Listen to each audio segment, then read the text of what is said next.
Some VIM lady ababonten e dey update bi aba from Supreme Court. Na yenim say this time round no ne enkoso nya Lumba na japade property sem na trending. And recently we had an article na ya publisher na say enema bebre ho a eye say Lumba properties how do timi eye wone Maame Akosua say wa eye no na trend pa. Na with a new emrebia VIM lady no it seems say Supreme Court, if say omukasa omu go by sa emrane dia, then it means on ODO BRONII onya hwe na busua ye ba beti ensema VIM lady e di abato abontia se ni dia wan hwe ya ejapade no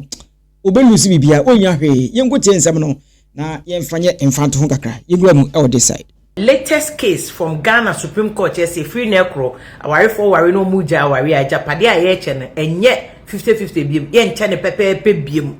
Obana wa anya adwuma amwa obana usika nka ho obana wankasa wa amwa be ma no wa hoodin ana oba no wonfo hoodin amwa na onka ho say Supreme Court say no contribution no chop into contribution Supreme Court person o say either say eye usika pa sika botin na odi ahyem na maye ajapade no ana say wo de wa hoodin aboa. This is the case of Tusapon versus Osusapon case wey and I want to be control said that Lumba ni yerenom case japade ni chebu no wan sha said your omobeye no na misremo our iPhone muntie Supreme Court say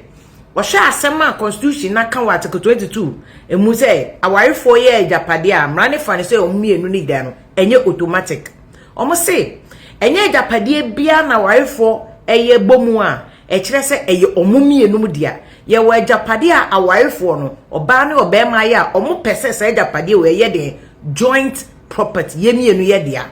bibiti se omo koto asas na omachro no Mr and Mrs no mo dey register e tese omo pese japade ne joint property na emom se be man nkasa free ni baabi koye na japade bra waware wo no eno nkire se oka ho e je se wo kire se wo de wa ho odin boa bi ana se wo de obotom sika e hyemu bi. In this case of Osusapon de na Maame ne ba aware mu no na papa na ato na asase no we si ne dan akosi window level awaija ye ba no maame ne se da bi papa ne ware no papa no kotena abrochi ono ana na supervise workers no ewi eche papa ne san be fa no kotena abrochi London oye adwuma mo service kasa wo problem nko de ko ya IVF say kan papa na amo afanya IVF na so mboma no de ko share dan nim no de ko board dan so de bi ye windows nyade nti na awaija ya ba eno so yo no so no contribution asem ne ba court no high court di maame no say ye nche dan no 50-50 because sa sika no any supervision na no supervisor workers mo mo hwe dan no so no eche se maame no so no contribution wo dan nti ye nchem na obi andi 50-50 papa na anti ase na o de court of appeal e court of appeal no papa court of appeal say there bi maame na ntumi amfa dance potin amase sa sika na odema papa no papa na ntua man ko papa no tumi kire se ane meji sika no but mitua maame no. Number 2 court of appeal san kire mu bio say sa asem na maame ne kan so supervise workers when tumi have evidence bi aba because papa no e the evidence aba say ono ana na okọ abroche no ohwe dan otua oto dan ne materials na bibie de wa che so ba na na ehwe workers so because say ono papa no na konta na na ehwe dan no so nti ho no court no bo maame ne de ne gu say wan fa na ho de bia contribute ahwe workers so ni sika no so be ma ne tua ma no nti the only thing court of appeal so de be ma maame ne say okay 4,000 kakra na de boa papa ne court so ohu say ane eye maame ne moa o de hyemu e ma ejapade ne be joint property nti court of appeal kra de o ditum say e dan no eye omumi enum dia nti o so be ma maame no mu 20% instead of 50% a fana high court de man no court of appeal twemu so be man 50% pe ena maame ne so onti ase na yen onko Supreme Court na Supreme Court emfa high court 50% no de man ti emfa dan half man no emfa man no e call Supreme Court na Supreme Court twem say enye by force se mo ware bomu a ejapade a mo beye no eye mumie no mo dia da bi se ye twem enye by force because se be man na ye atona ase dada be man no asini dan dada na ho ba ya onka ho eji se de wo ka ho se woto bra mo ware no kra still onka ho ji se wo kire se ampa na wo so contribution wo se wa ho odin onu aduane o ma na sumdwe o ma na peace of mind anasa wo ye o se nsuo ma workers no na o supervise for men no so anasa o sika wom enye sa de a onka ho mo channel to power very important na Supreme Court so che say oba bi ti na ware ho na sa ware enu no akọ Dubai ba China ba kofa ne ma ba ono akọ so kofa mayi nchene ntos o mo ko ye jidamba edwe na ono akọpe na sase na oto ne dan na osini dan a wo be ma na wo na nka won sanka no ntumi be ka say me ware no e na oba ne ye nti me be gibi first na sa no mo ye no say de court say no contribution no chop. Supreme Court can see so dey bi say Ghana ye wo human rights the constitution my obia human rights obia or rights or turn asas obia or rights o nya de japade the case we court na mama many 50% ye free na ko ware ampa cho botu nya boato say enye by force o kwa ye be ma o japade ni bi automatic pe wo de mo bia mpa ni de mumienu munim say ye mo de ano make sure say ya capture me say ye joint property ntina na no na me ma futu say wo ye oba wo ye be ma mo ko ware na ejapade mu nim se mumienu na mo ye ampacho ye ko register asase na ma ye nya ne Mr and Mrs Asumasi make sure say udin wo let say court no say eno no be mu a na anu case bi o mo ye ado versus salote court no kan Supreme Court ka say se mo register dan no ana say asase no wo mumienu mu di mu a eno ye one evidence e kire say ye mumienu mu dia nti eno na wai ja ya ba na ye se ye koche mu ndi obenya bi na mo wo ba ye na wo beto ye ana waba ena mwa asama wari ni mu no obia nkasa kope ne bosia no akwakoye na japade a onka ho we ye part 1 member part 2 the part 1 no ebeba vim lady ene lesa enchichi mu no eba ya I believe say we no say ekoba say bibia ti we go through there na ne akoso say wa ewo upper hand provided say ewo documentations ahodo nko ade a ene wa betimi ago in favor of her eti eno latest eba na before say be kono hwe bishop obinim ono so nsem bia oni frida efiye ekekawa akuya papa sister frida ohema won samane na me born me bu me respect o tweme se me mra me enkontokwa me ntokwa so nya physical o eye de spiritual the spiritual works president sister mo na nchen no mo ne nkasa se obi nim na wo twene wura ntokwa nim no me ma bonten emeye hey o me media ne se me se wo kame a me shame dem na ma ye de meye na se me ne one rabo de ya set ye peace 6 years ye bia ne wo ba wo na wo tweme se me mra me nkontokwa ne ye careful na spiritual ho no untimi ne obi nim nkontokwa ya get you of our time baby I will bet me ne me mako awi ni me e social media and the one no be ye den ya chen me and the be bo me wo ho pa and one be bo me wo ho me nso nya ho na me kom ntokwa wo hemfa spiritual sister me sinawo sister Frida asma me kan me ni brasem sister Frida am fa chewo pa bi am abonte so ye sorry so wo twen me wura mu a me man 24 hours se wan fa chewo pa bi am say bishop obi nim sofo obi nim sorry say me di wura mu yes se 24 hours ne so na chewo pa ma ene sunsun won tokwa ne mesom yes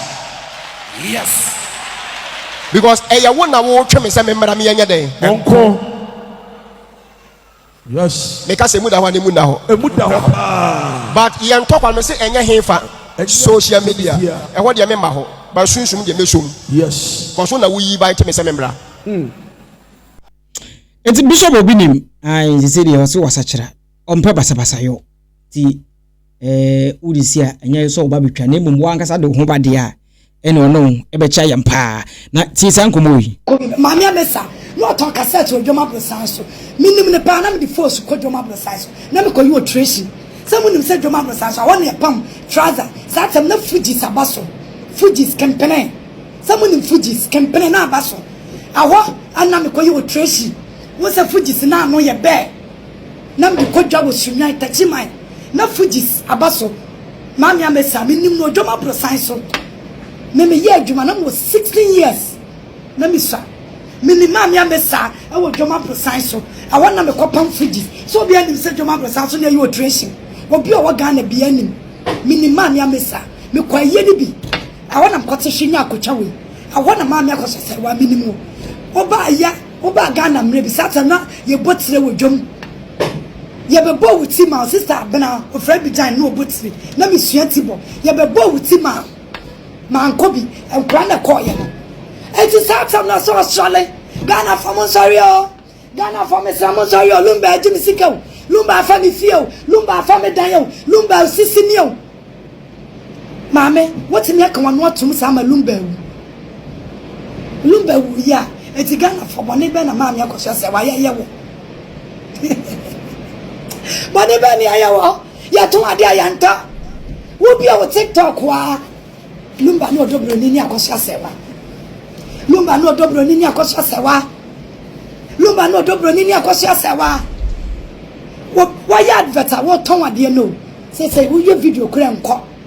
Lumba ni ayak Maame Akosua se no ODO BRONII video so sikwan nyina wa TikTok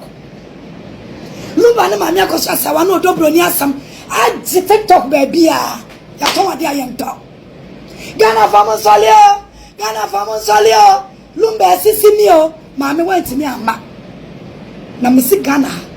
ewiase Yesu boye wo pe oman a omunka no kura wo mu ye kontompa da brabafo a ene Ghana wo pe oman a ya de otan ene judge nipa ene Ghana wo pe oman a ya de anwoya ene yi nipa atan ene Ghana mitu obi ni meda eso mo tam sa media yiso na no mete baby obi nim se mete baby ni ye nyina ye to me kodidi kakra ene wo rolling the phone na me video ba toss challenge ayane say yensi mahwe no me video no PS sister ni meda ena de onene nam se video be ma menhwe eti de onene nam hwe no say everyday me so sister pa no ya de say bad vetter ono no obi esua efriga na ho na esua obi ansua na me solo kwam se madam atawo die madam me maje wo die madam atawo die madam matawo die na me ntua ye kroma ye de otan na judge nipa ya the motion ya do time say nipa tan no asem kokko to be jail just for nothing because of time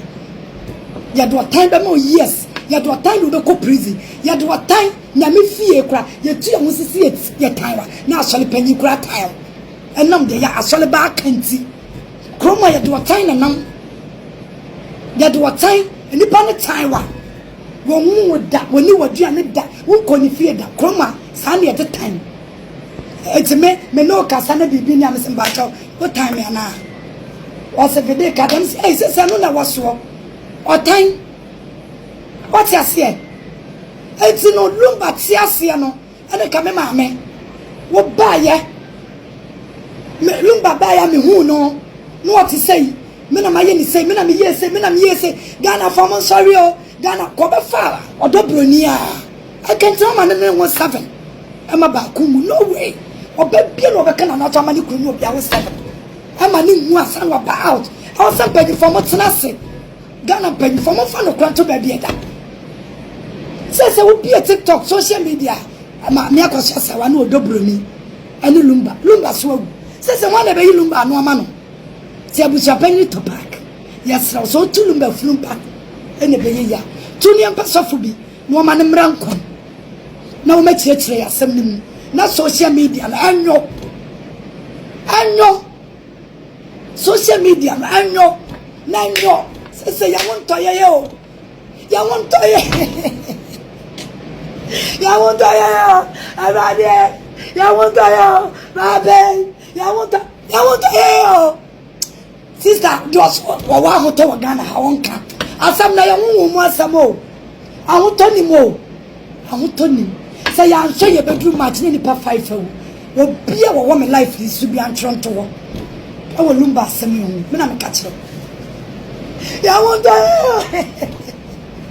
abade tale na Lumba me what him Teresa because me sister na Teresa